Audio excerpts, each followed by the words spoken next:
Welcome to County Portal, your simple source for local government services and public records. Let's get started. You might be wondering if you have to pay taxes on a repossessed car. This is a common and often confusing question. The short answer is, generally, you do not pay income tax on the car itself.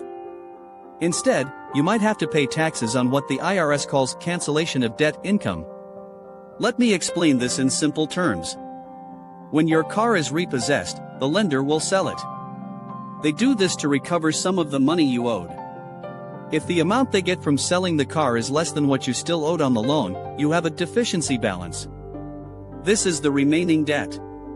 The lender might try to collect this deficiency balance from you. However, sometimes the lender decides to forgive or cancel this remaining debt.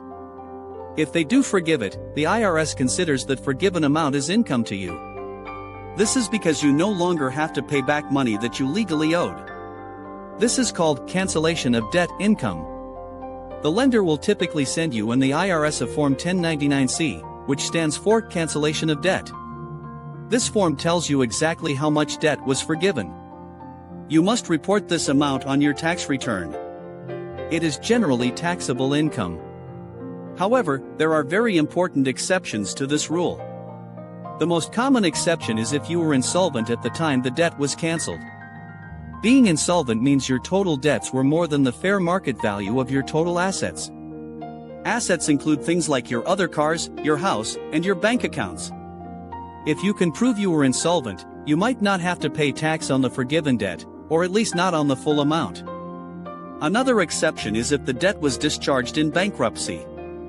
Debt discharged through bankruptcy is generally not considered taxable income. It is crucial not to ignore a Form 1099-C if you receive one.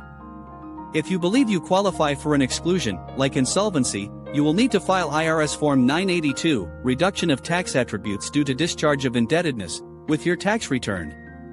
This form helps you explain why you should not have to pay tax on the canceled debt. It is always a good idea to consult with a qualified tax professional or an enrolled agent if you receive a Form 1099-C. They can help you understand your specific situation and ensure you comply with tax laws while taking advantage of any applicable exclusions. So, to summarize, you usually don't pay tax on the repossessed car itself, but on any debt that the lender forgives after the repossession. Thank you for watching and learning about this important tax topic. If you found this information helpful, please give this video a thumbs up. Don't forget to subscribe to our channel for more helpful financial and tax tips. We appreciate your support.